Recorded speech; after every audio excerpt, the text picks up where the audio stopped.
today we're going to take a little look at how you can turn your standard minor pentatonic licks into licks that will fit over dominant 7 chords. Most blues music you hear will actually be dominant 7.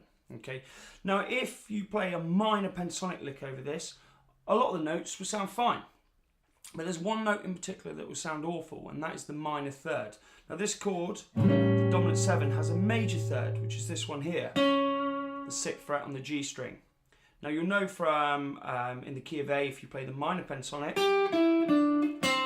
you'll play the 5th fret on the G string. And that's the minor third.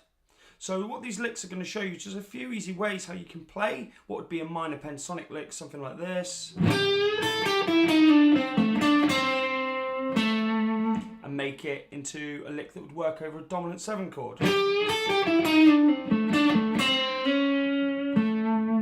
Just by changing that flat 3 to a major third, it does two things. One, it makes it actually fit the chord. Okay, so if I play the, that's a C note, that the minor third, that would be in the minor pentatonic.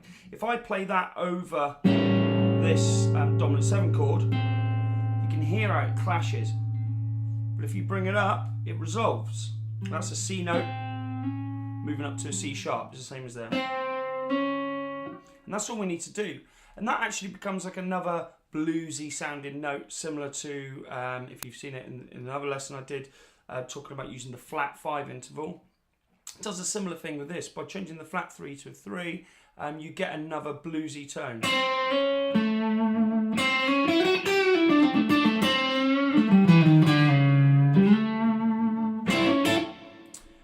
So let's take a look at a couple of licks using this in a few different positions, and then you can take those ideas, play around with them, and come up with your own bits and bobs.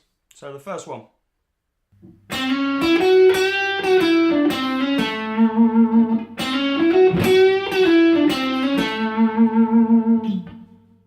So we're starting off with the minor third to major third hammer on, and like I said, this is the easiest way to turn a minor lick into a major lick. You play this note, which is in the minor pentatonic, and you either hammer it on, or you bend it up, or you slide to the next fret up, which is a major third, which makes it fit the chord. We're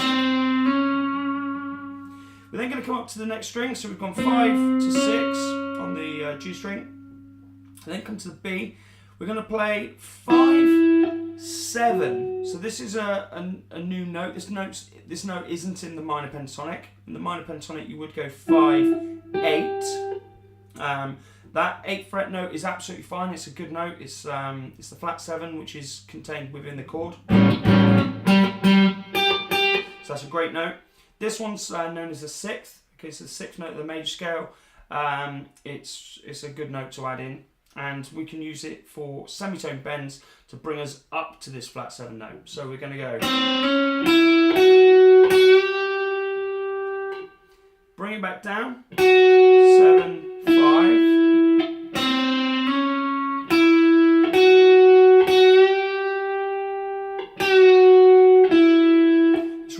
You don't overbend that note. Make sure that on that 7th fret it's only a semitone bend, and that will help add to the bluesy sound as well. 7th on the G, and